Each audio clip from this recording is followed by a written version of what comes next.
Here we go. Cool. Recording is on. So let's do a recap on features in Linkerd 2.7.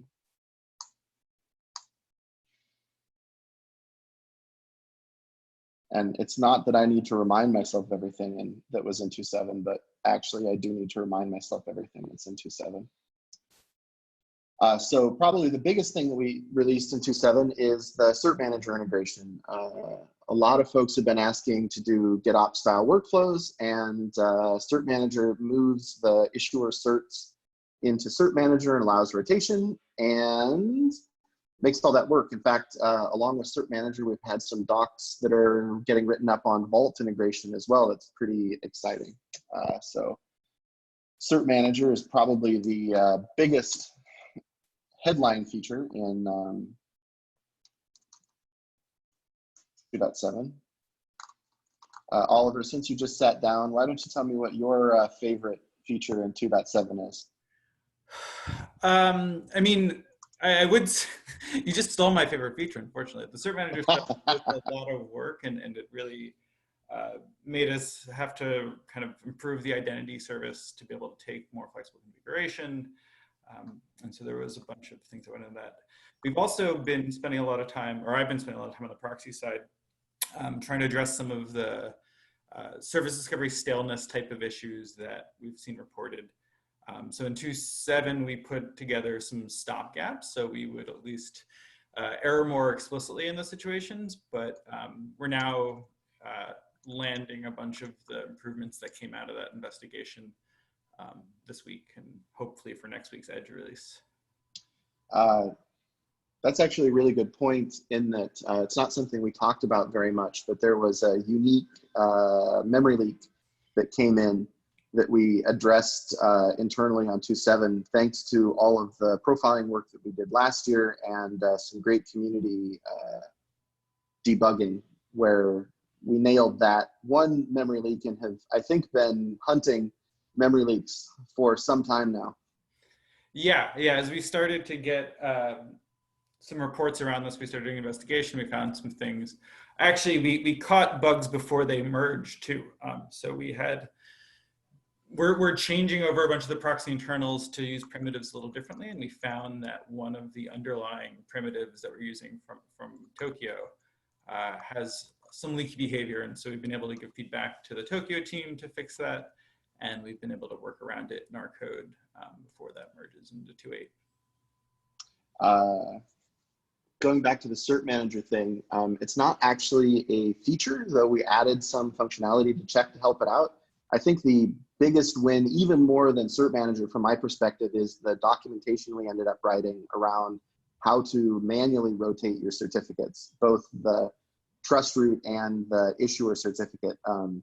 In particular, because I have been learning that crypto is this big scary thing to a lot of folks who either make assumptions or jump to conclusions. And in both cases, I'm really, really happy that we wrote the doc that we did that kind of explains the step-by-step how to get through it, and then the accompanying check commands to take care of that. Yeah, and there we really want to see the community come up with a set of best practices for managing these things. And so, we've put together some things that work more or less out of the box in Linkerd, and now we have some extra integrations with things like Cert Manager. But I think there's a lot of space in the community at large to talk about how we think about the important credentials for Kubernetes clusters, for service meshes, and what is the right way to manage these. So I think we really do want to be rotating these credentials, at least the key material, pretty aggressively. And so now we can support that in Linkerd, but we also have to think about the trust roots and how all of it gets managed kind of end to end. And there just are no good practices out there. So if that's something that's interesting to you, people need those blog posts. In fact, that happens to be part of our demo coming up. So I'm super excited about that. Is there anything else? I was looking through the release list, and it's like the number of things that we changed was staggering. We moved CNI out of experimental. For those who don't know what the CNI plugin is, Injecting sidecars into Kubernetes is awesome, but it requires that we rewrite IP tables rules. The implication of that is that your pod ends up getting basically full access to the network. For a lot of good security reasons, that doesn't work in certain organizations, and you can move the IP tables rewrites out into a CNI plugin. A ton of folks have been using it, but it's needed a little bit more polish to move out of experimental. And in the 2.7 timeframe, we moved it into a Helm chart so that you could install it alongside all of the other Helm goodness that we've got in Linkerd. And we went and polished some of the commands, added some check, made it the experience you would expect from a Linkerd headline feature. And Thomas, I think we added a bunch of new checks in 2.7 as well, right? Like we added a ton of new checks. Most of them were around the certificate rotation. But some related to CNI, and like a big part of the theme here is, you know, can we, all of these things that might hit you in production, can we give you tools to kind of guide you through that process there? Yep. And to be honest, we had a bunch of really great contributions. Just looking at this list here, you'll notice all kinds of fantastic contributions around inject updates, check modifications, basically folks who've been deploying this in production, learning that there are some rough edges, and providing PRs to fix those rough edges has been really great. One call out there, I'm pretty sure it landed in 2.7, is the ability to do pause shutdown. A lot of folks who have long running requests or requests that would issue new requests ended up having problems where the Linkerd proxy would shut down immediately the way you want it to in most situations. And that would end up influencing their workloads. And so now we have the ability to wait to shut down and make sure that that's been drained correctly, which is pretty great. Yeah, and we have to do all this stuff because we're still waiting for the Kubernetes sidecar feature to land. So it still has a PR open and no reviewers. I would love someone in the Kubernetes community to move that forward. We've been waiting on that for like years now. We're not the only ones.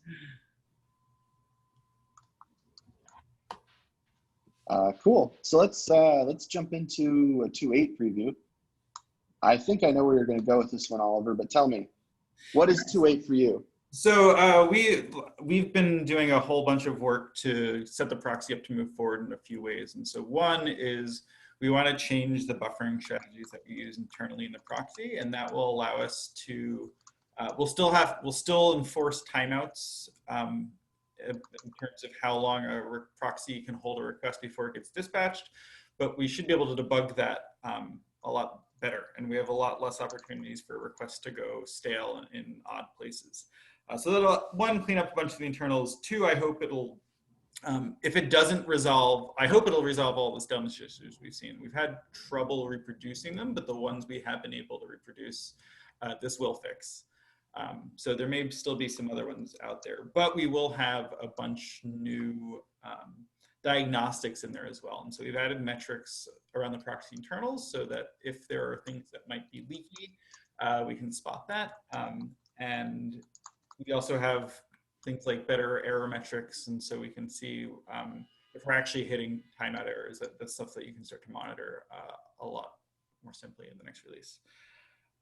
Additionally, we're starting the migration. This is kind of on the internal side, but we're starting to go to Tokyo 02, which is a new set of async primitives in Rust that are now kind of core language features.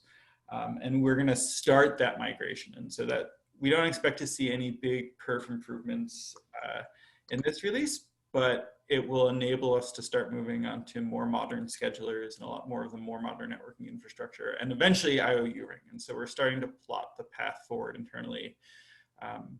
If you don't know what IOU ring is, it's a replacement in the Linux kernel for EPOL, and it's about 4 times faster. And so we're starting to plot the course to get there. But we have to move some of the internals on the newer APIs to get there. And correct me if I'm wrong, but moving to Tokyo 2 will allow us to use the multi-threaded scheduler. So we'll That's not have the one CPU limit anymore. right. And so right now we run a thread for the data plane, and we have a thread for kind of administrative things like the admin server and things like that. Where we'd really like to be is that we can have a pool of threads that can satisfy larger workloads. So we've had some users say, hey, I can saturate the proxy with my workload. There aren't that many people doing that, but it's certainly possible today, especially if you have a multi-threaded app yourself that's generating a lot of work. But we will be able to start matching you there. And we could do that today, but we've been waiting for these new changes to land before we turn that on. So for those, to give a little bit of extra background, don't take my word for this, but today on a semi-modern CPU, the proxy maxes out at about 10,000 RPS. And that's 10,000 RPS incoming and outgoing. And we've kind of made that decision historically because as soon as you add threads, the scheduler becomes more complex and there's a bunch of issues there. So we've been happily waiting for the new scheduler in Tokyo 02 so that we can go and remove that 10,000 RPS ceiling. Yeah, and we've also, I think the other changes that have come through, probably some of these in 2.7, but also in 2.8 are, like you mentioned, we've been investing in the tracing and logging infrastructure. And so that's where some of these leaks have been that we found is in the way that log formatting happens and things. But that is now becoming much more fuller featured, and we're going to start building deeper runtime diagnostic tools so that when we do have to debug these things, we have out of the box things you can start to use to turn on, like for instance, now we have dynamic logging that can be done at flexible scopes. And so if you see an issue in production, we can give you a log setting that you can just change on that one proxy and get a better sense of what's going on there. Cool. So the one feature I want to call out on 2.8 is a preview. I'm not promising this to anyone, but we are working through prototypes and landing a component that will allow Linkerd to support multi-cluster called service mirroring. This is kind of ongoing today. I got a blog post up if anybody wants to read it. This is the post. I'm going to add it to the minutes so that you can go read it. And probably later this week, we'll have a blog post up that explains exactly how we're going about solving it. And so everyone who is jumping into multi-cluster world will have a pretty great solution for you moving forward. In fact, we're spending quite a bit of time working with the community on this, which means that this isn't going to be just a Linkerd solution. We think that we've built this in a Kubernetes generic way where Linkerd helps out quite a bit, but other folks in the community can go and implement it. So please go check that out. Like I said, it's a prototype. We'd absolutely love your feedback. Keep watching us and the blog to see how all of that works out. Cool. Oliver, is there anything we're missing from 2.8? I think those are the two really big things. There's a bunch of little work. Keep the surface area pretty small so that we can get these new versions out and get them, into production without holding it up on a bunch of more features. We've obviously, some of the things that were initially planned for 2.7 are now going to come in 2.9, and so we're starting to set up for that work. But we're going to keep 2.8 nice and tight, hopefully. Yeah, I think so. It kind of shows a dedication to stability over features from us. We're trying to get the proxy and control plane fundamentals down as we start to introduce the new features to make sure they don't explode as they get added in. Yeah, and this was kind of part of the process of stabilizing a bunch of internal APIs. So when we started with the proxy, we didn't have things like Tower, which is the Rust framework, and the Tokyo APIs have moved quite a bit, and even the Rust standard library has moved quite a bit in the past 2 years. And so, this is all kind of planned to move us forward, but it came up as a little bit of a surprise as we were debugging things. It's like, okay, this is the time to go do this upgrade now. We can't put this off indefinitely. And, it's going well so far. Yep, definitely is. I think the thing that was most impressive to me was that the reorganizations took the proxy compile time from 30 minutes down to 5. Am I right? Yeah, that might be the CI version. Running it on my laptop yesterday, like the quickest check without doing any tests was 3.5 minutes, and now it's 30 seconds. So yeah, we've really, we're working with the Rust team to figure out why we had such awful compile times. And so there's been a bunch of work over the past year to break up things into smaller compile units. And in my branches that we're merging, we really changed away a bunch of the internal routers work to be a little kinder on the type system. And we've seen kind of accidental huge improvements from that cleanup. It makes my life a lot better. Cool. Okay, Linkerd heroes, my favorite part. I've got one hero in mind. I'm just going to say it. You get to go second, Oliver, because I'm going to steal him, I'm sure. My Linkerd hero is Alejandro. Okay. So very specifically, Alejandro has been doing the Lord's work fighting the demons of CI for some time now.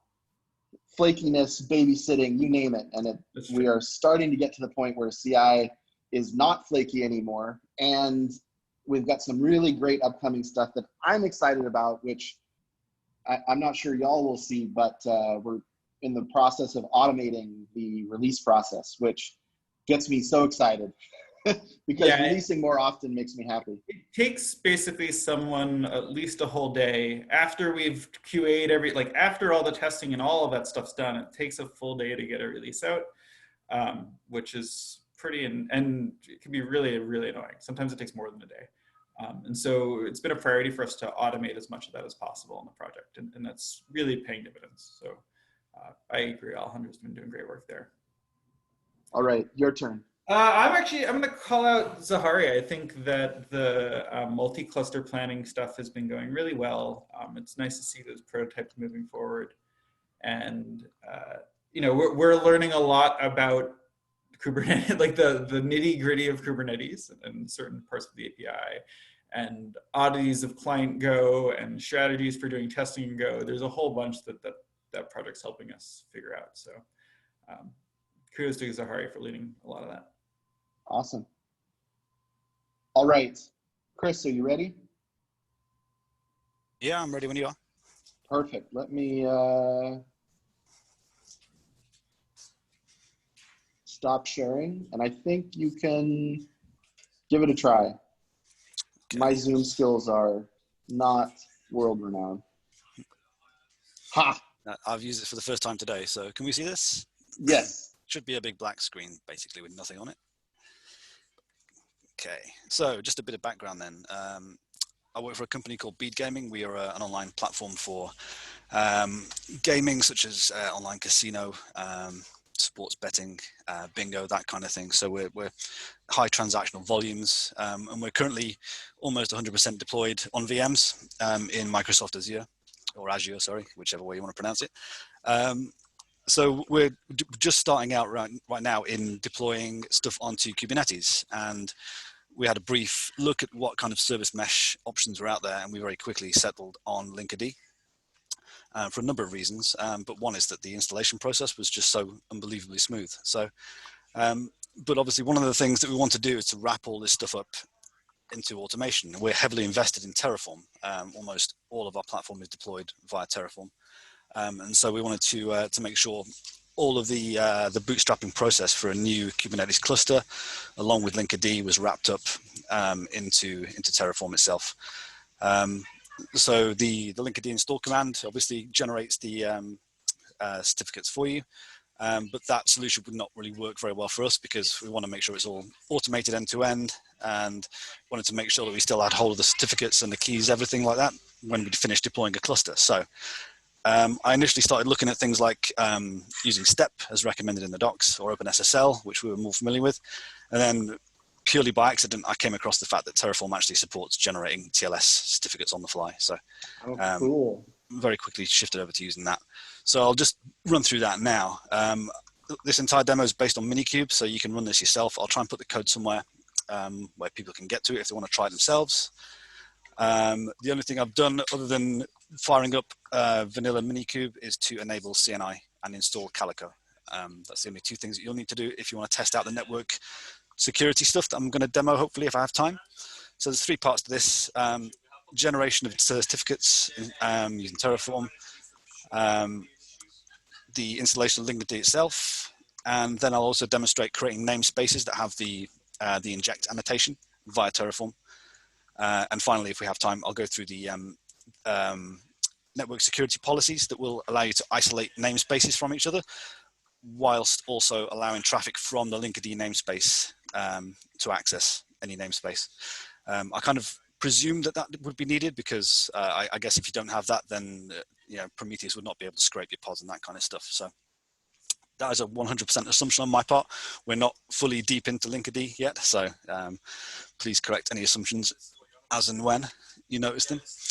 So let's get started then. So let me just shift this out of the way 1 second. Okay, so there's my default dashboard there. That's just come up with Minikube. And just take a look at the pods that are actually running. There's nothing running apart from just the default Cube system pods, Calico, and the dashboard. Okay. So let me shift over here. So I've got just a blank file for putting my Terraform code in. So what I'll do to start with is declare a resource of type TLS private key, and that, surprise, surprise, generates a TLS private key. You can give it the algorithm and the type. And that's all you need. Terraform will then go ahead and generate a private key for you. In fact, let's just run this now. I'll do it bit by bit. So I'm in the, sorry, go ahead. That is infinitely better than Kubernetes. Just being able to do an ECDSA key instead of the weird Kubernetes cert interface is awesome. Okay, so I have nothing but this main.tf file. The Terraform directory probably has some stuff in it, but that's just stuff that's cached, so you don't need to worry about that. So if you've got Terraform installed, you can literally just do Terraform init on this, and that will pull down any providers that are needed, like the TLS provider, to generate TLS resources. And then we'll do a Terraform apply, which will tell us what it's going to do before it actually does it and confirm. 1 second. Also helps if you save the file. So let's try that again. Doing a init. Yeah, so it's now told us that we're using the TLS provider because it's detected the type of resources that I'm trying to create within the file. We do an apply, and here is the plan. So it says it's going to create this private key called trust anchor key with these parameters. And there are various bits that will be known after the apply. So once the key's been generated, you'll actually see what they are. So we're going to say yes to that. And that's done. That's generated a key for us. Now, if we're doing this, there's still the main.tf, there's our TF state, which is Terraform's internal state, which it maintains on the file system by default. But you're probably thinking, where's the key? We've generated a key, but I can't see anything. There's no file anywhere. And the reason for that is that this resource is not the same as other types of Terraform resources. So most other resources will use a provider such as the AWS provider or the Azure provider, and it'll do things like generate a VM or a network or a subnet. It'll be something tangible that you can see.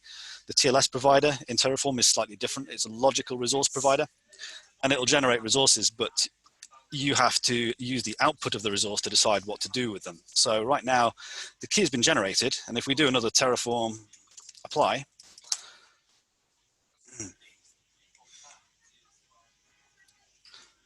Terraform will tell us that nothing needs to be done. It already knows that the private key exists, so therefore nothing actually needs changing. So the key exists, but we can't see it. And the reason for that is because it's stored in state, inside Terraform state. So if we do a Terraform state list, that'll show us what Terraform knows about. And there it is. And you can do a Terraform state show and give it a resource key, which is this thing here. And it'll actually show you what internally it has stored about this resource. You can do this with any Terraform resource. And so by looking at this, you can see here, there's the actual PEM that we generated. So this lives inside state. This means two things. First, it means you need to be really careful where you store your state. By default, it's stored on the file system. That's not the best way of doing it. You can use other backends to store Terraform state, such as AWS buckets, Azure Storage Console. And they also support state locking. So if you've got more than one person working with Terraform, the state will be locked during any operations to prevent people scribbling over other people's resources during a plan or apply operation. The other thing that this means is that anybody has access to the Terraform state has access to this key. So this may, for production, not be the approach you want to use. You might want to generate your at least PEM up front and pipe this in to other Terraform resources. So, but we can look at that as we go. So that's the first part, generate the key. Next thing, let's generate a Trust Anker certificate based on that key. So it's just another Terraform resource type, Terraform self-signed cert, sorry, TLS self-signed cert. We're calling it Trust Anker cert. The algorithm and the private key, we're pulling it from the outputs of this resource here. So we're just referring to the key algorithm, which is this thing here, and we're referring to the private key PEM, which is what was stored in Terraform state when this thing was generated. So in other words, it's a bit like piping the output of one command into another. An output from this resource is being used as an input for this resource. We give it the other bits and pieces like the common name and the allowed uses. Validity period, that's 10 years. Obviously that's a bit overkill, but this is just testing. So we'll save that. Do another apply.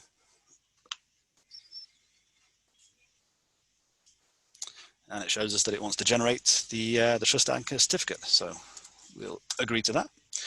Same deal, it's created it, but we can't actually see it. It's not generated a resource of any kind, but it is in state. Okay. So that's the first part. You've got your Trust Anker stuff. Next thing will be the issuer certificate. Same kind of deal. We create a private key for it.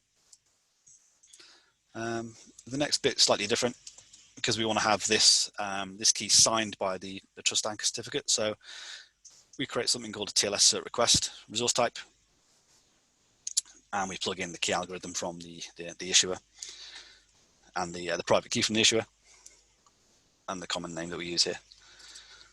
I won't go into any details around that. I think that's probably fairly self-explanatory as to what's going on. And then finally, the actual cert itself. So to generate the cert, we use the request PEM from our certificate request that we generated here.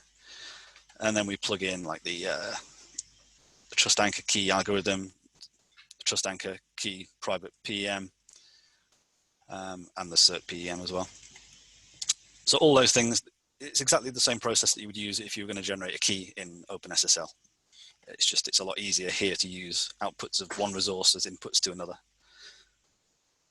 So let's save that. Do another apply.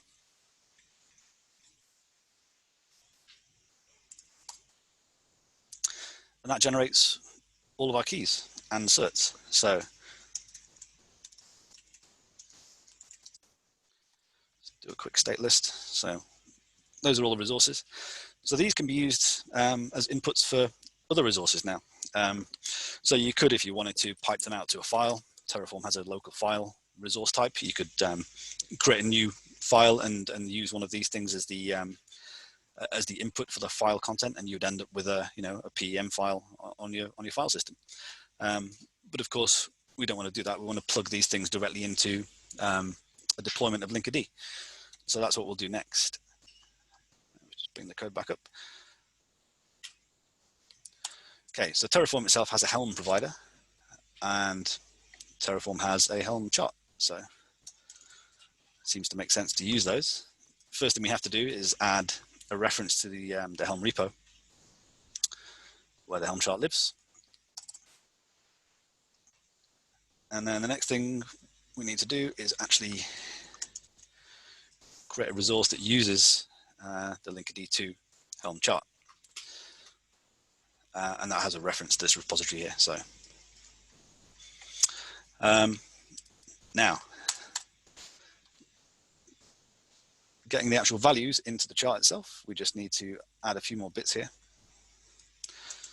So normally you'd use like a values YAML file to supply these things.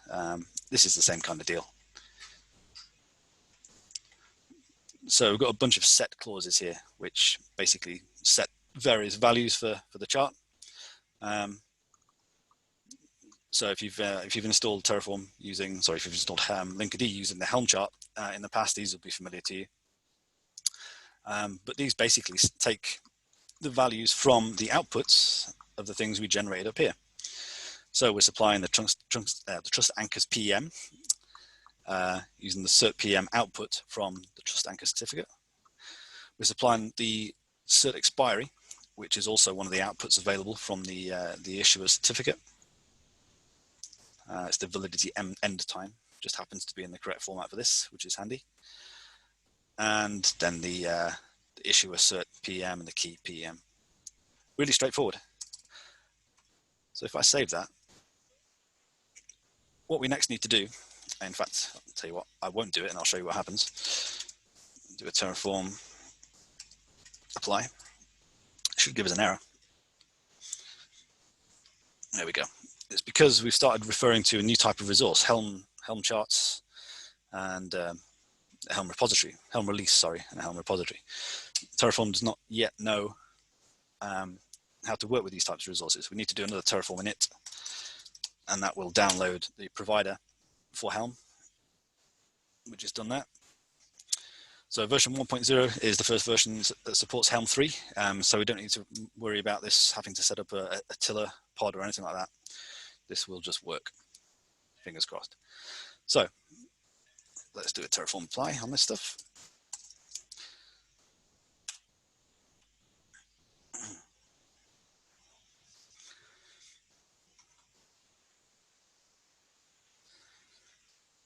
Okay, so it's showing us that it's going to create a new Helm release called Linkerd. A bunch of these are all the defaults that you get if you don't specify them. Obviously, these are the parameters that we set, and now you can actually see the outputs that are being passed in as inputs to these things. And any other settings that you wanted to tweak on the Helm chart, you can pass in the same way. So let's go ahead with that.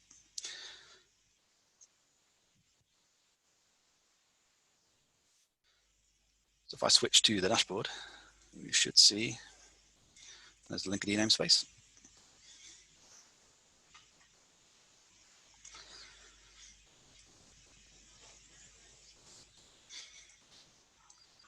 So this takes a couple of minutes to get going. So just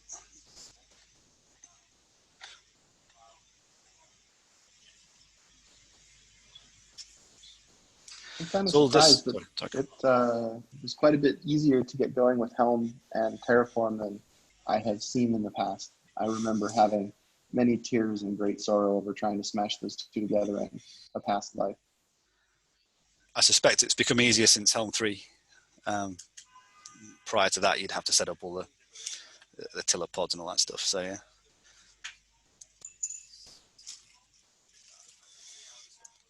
So it's still going. And this waits for all of the pods to be healthy then? Yeah, so it'll wait for everything to become healthy before Terraform will treat it as being successful. Very cool.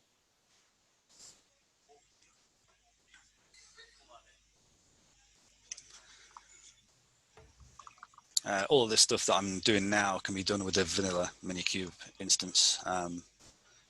So, you know, even if you don't have CNI enabled or Calico installed, this will just work anyway. It's only the very last part of this demo that will require CNI.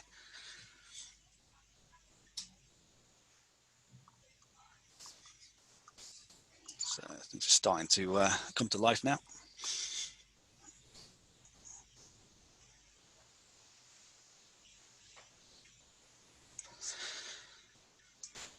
It's looking very green, and Terraform has shown it as successful, which is very handy for me because otherwise this demo would have come to an abrupt halt by now. So, okay, so that's Linkerd installed and working. So let's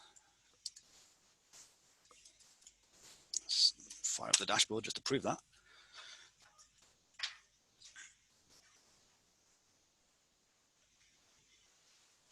And there it is. Hey, success. So next thing. So obviously, if you're going to be creating stuff in Kubernetes and you want Linkerd to be involved, you need to inject the the sidecar. So one of the ways, of course, that you can do that is by annotating the namespace of things where you're deploying your pods to make sure they pick up that annotation by default. So that's something you can do really easily in Terraform as well. Terraform has a Kubernetes provider. Incidentally, I'll tell you what, I'll paste this in first just to show what it looks like. So here we go. This is creating a Kubernetes namespace called test1, calling it test1 in Kubernetes as well. So the test1 name up here, this is Terraform's name for it. Test1 here is Kubernetes' name for it. And the annotations, which is just a map. So you can put as many things as you'd like in there. It's worth pointing out, and this goes for the Helm one as well. You're probably wondering, well, you know, you didn't initialize it. Mostly in Terraform, if you're going to use a provider, you need to provide some kind of initialization, like a provider block where you specify, you know, credentials, usernames, passwords, certificates, whatever it is that you need in order to talk to the, you know, the thing that you're working with, whether that's AWS credentials, Azure credentials, Kubernetes credentials. So you'll notice that I'm not doing any of that here. And the reason for that is by default, the Helm provider and the Kubernetes provider will use your local kube config file and whatever context is currently selected. So be careful, you know, don't run this on your machine if you've got production selected. So yeah, it's obviously it's much safer to explicitly declare a provider block for each of these things. And if you're going to do that as well, you can explicitly disable loading of the kube config file to make sure that, you know, even if you do have something selected that you shouldn't have, it'll not get used by any of this stuff. We're not doing that here because it's a demo. So, but anyway, this is obviously fairly self-explanatory. Just create a namespace and attach annotation to it. And if we're going to have one, why not have two? So I'll save those. And this will need another Terraform init because we're referencing a new type of resource, Kubernetes.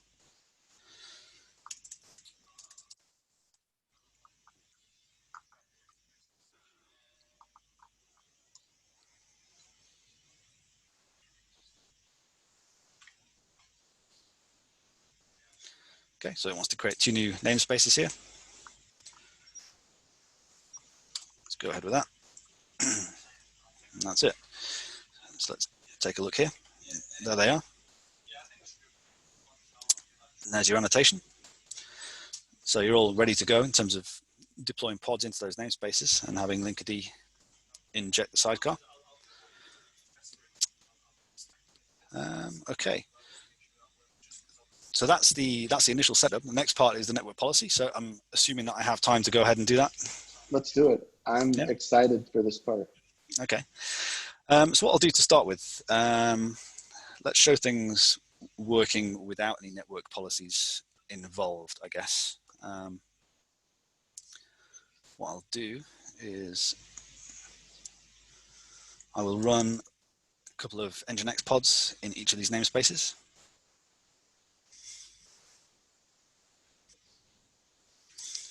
So one in test 1, one in test 2.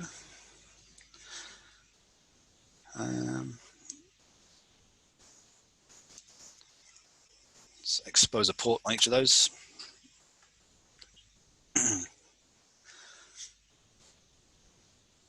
And what we'll do is, let's just run a little pod here that's just got curl on it. And we'll run that interactively. So deploying this pod into the test1 namespace. Just take a couple of seconds to get going.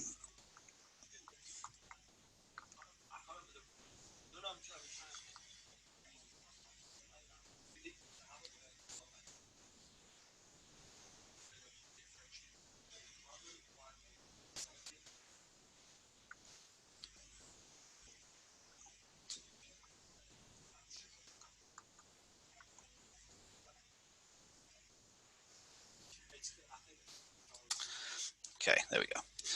So we can just try hitting the Nginx pods that we have up already. So let's just be explicit about this. There's test 1's Nginx pod. There's test 2's Nginx pod. So we can hit stuff in all namespaces from all namespaces, because obviously by default, networking is open.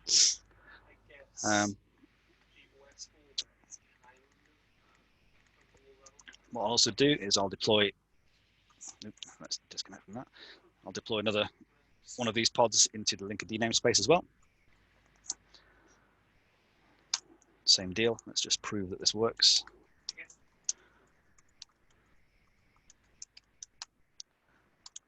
Yeah, that's test one, and there's test two. So everything can see everything else. So next, let me just take a note of these 1 sec.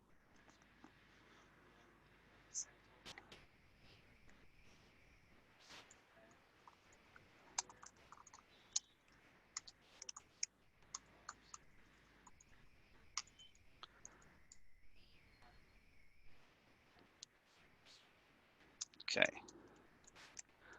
So back to Terraform then. Terraform also has support for creating network policies. It's quite a complicated resource to work with because network policies are quite complicated beasts, or they can be. There's lots of different options, and it's very difficult to wrap one of these things up into a reusable module because there are so many different options. It's quite often easier just to be very specific about how you declare a module that works with network policies. In this case, we're just doing it all explicitly. It's not being wrapped up as a module, so we don't have that problem here. So this is creating an ingress policy type ingress on the test1 namespace. So interestingly here, namespace, the namespace name is using an output, or rather it's referencing an attribute on the test1 namespace itself here. We're referring to another Terraform resource here. What this actually means is that if we didn't do it in the way that I've done it here with this demo, deploying each piece one after the other, if you just deployed this whole thing in one go, it would mean that Terraform would be able to infer from this that this resource here, the namespace resource, sorry, the one up here, needs to be created before this network policy can be created, because the output or the name of this thing is being used as an input for this. So you can kind of enforce ordering in Terraform by using outputs as inputs. And that's what we're doing here. Didn't have to do that. In this case, I could just explicitly put that as test one, and it would still work in exactly the same way right now because the namespace already exists.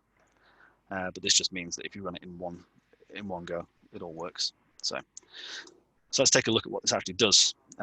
If you're not familiar with network policies in Kubernetes, then this might not make a lot of sense. It still doesn't make a lot of sense to me in many ways because I've not really done much with it. But basically, networking is open in Kubernetes until you declare a policy, at which point it becomes, you allow what you allow, and then nothing else gets through. So, so the spec of this particular resource is saying this network policy will apply to all pods in this namespace. And the ingress section is saying, I will allow ingress from stuff that matches this namespace selector, which is our Linkerd.io is control plane label. So everything in the Linkerd.io namespace, where are we? There it is, has this label there, is control plane true.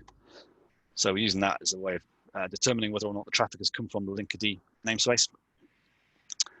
And then there's this section here, which is a separate from clause. So it's separate from this one at the top here. So these two things together act like an or, I guess, logical or. So we're saying we want to allow traffic from Linkerd's namespace or any pod. And what that means is when you use a pod selector in a network policy, it only applies to pods within the namespace that you're talking about. So this will mean that you're allowing traffic from anything with that namespace label or any pod within the test1 network. If I didn't have this bit here, Linkerd's namespace will be able to talk to Nginx in the test1 namespace, but none of the pods within the test1 namespace would be able to hit Nginx. So it's one of those things that caught me out a few times when I was first playing with this stuff. So let's do another one the same way, but for test 2. So we've got the same kind of network policy on both the test1 and the test2 namespaces. So if I save those, we'll apply that.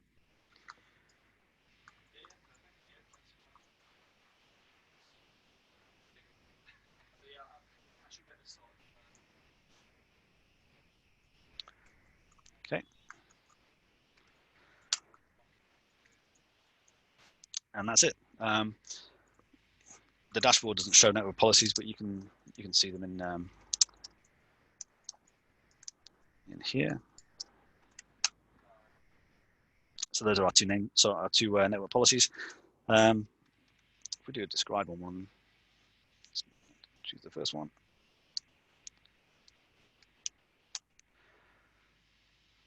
Gives you a good idea of what it's going to do. That didn't work. Perhaps if you include the, there we go. So the pod selector is allowing traffic to all pods in namespace, and then ingress traffic, again, allowed to all pods from anything with a namespace selector that matches that, or from any pod. A pod selector of none means a pod selector effectively of all, which is even more confusing. So yeah, and it's only affecting ingress traffic. So now that those things are in place, in theory, we should not be able to hit test 1 from test 2 and vice versa. So let's see if we can prove that. Just reattach to that pod that I created earlier.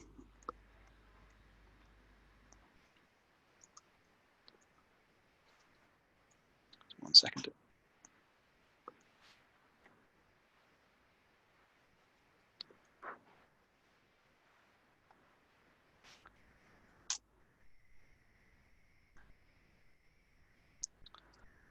So this is the curl pod in the test 1 namespace. So if we try and get to Nginx in our namespace, we can see that because we're in the same namespace.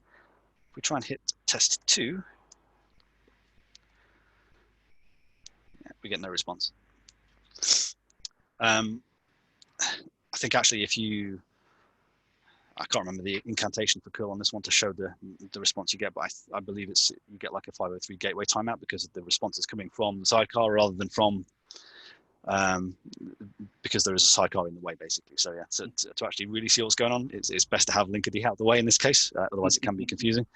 But yeah, so the point is that the traffic's not being allowed. And the same would be true if I was on the test 2 pod trying to contact test 1. But then if we jump onto the pod that we created in Linkerd's namespace,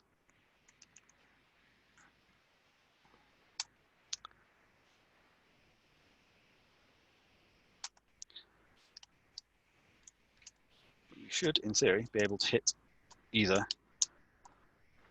test 1 or test 2. So that's it. That's very cool. Yeah, I think that's all I had. But yeah, so bootstrapping Terraform and Linkerd. Thanks, Chris. No problem. I really like that this combines so many different pieces to make this one thing work together. I mean, that's the nice thing about Kubernetes, I guess. Yeah, and it's 147 lines of code. So yeah. Less if you take out the spaces. So.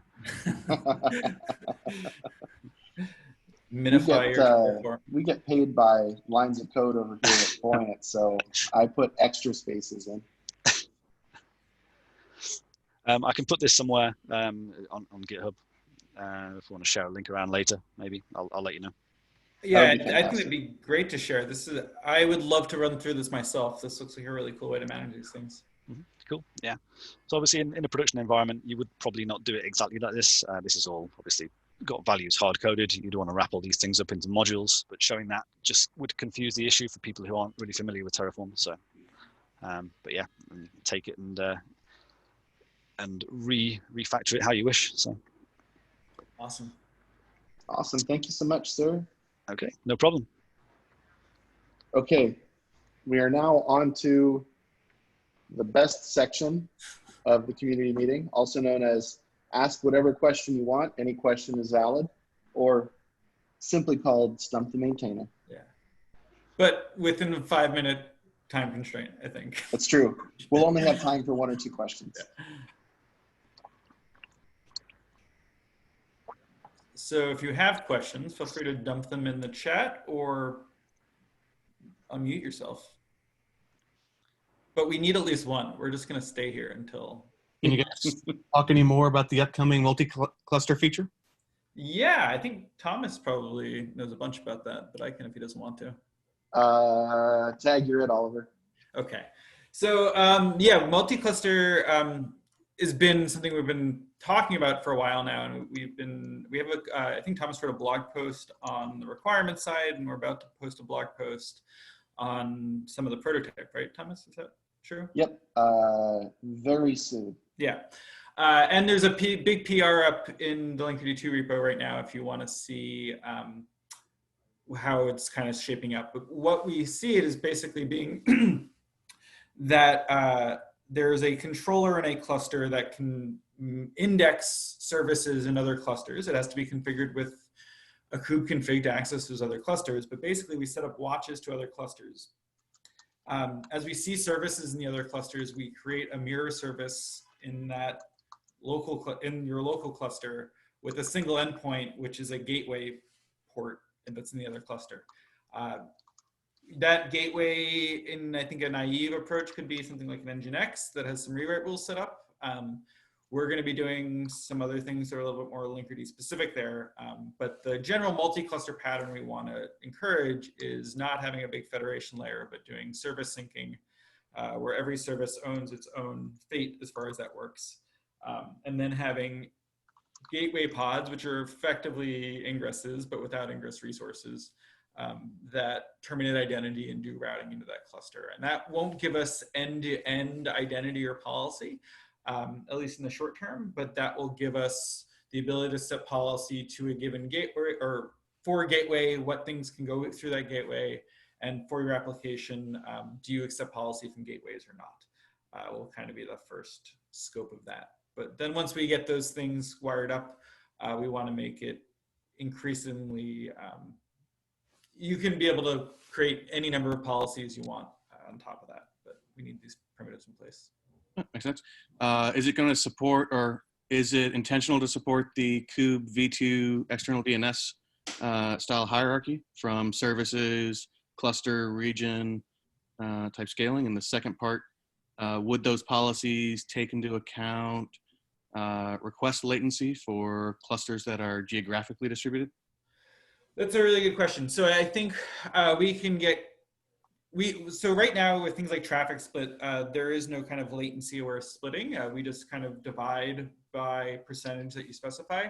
But we can start to talk about having balancers that union in some of these endpoints as well. And that's where, when we're doing balancing, we can let latency start to help us make those decisions about how much traffic goes through their cluster. As far as the V2 kind of cluster federation stuff, I don't know that we've explored that too much. So maybe we'd love some input there, Thomas. Have you looked at this? I've looked at it a little bit. We are doing something different in that the multi-cluster federation kind of stuff is great, and I'm really glad they're doing it, but they're much more focused on the resources themselves instead of just the routing. And so we're kind of making, skipping over all of that and doing, to Oliver's point, a much more peer-to-peer solution. I think that that's going to start to come in when we want to go make intelligent load balancing decisions, but we're not there yet. Yeah, and we specifically want to make sure that we don't have any dependencies on flat networks or any network topology or any ingress technology or load balancing technology. We want to basically be, if you can expose an IP for your cluster with a gateway on it, that we can make it work. And kind of the goal is to go take we're building for the lowest common denominator, wherein you can add extra functionality on top of it and get more intelligent decisions. And so version 1 is the lowest common denominator, and then we'll build on top of that based off of, extra metadata. But, and I only add that this is an evolving solution. So get involved and help make it better if it doesn't fit your needs. Cool, thanks. Thanks, Will. All right, do we have time for maybe one more? We have like a 5-second question if someone has a really quick one.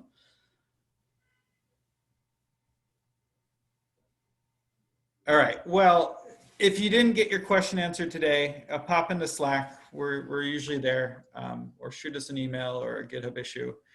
I appreciate everyone showing up. Some names I haven't seen in a while on the list today. So nice to see y'all.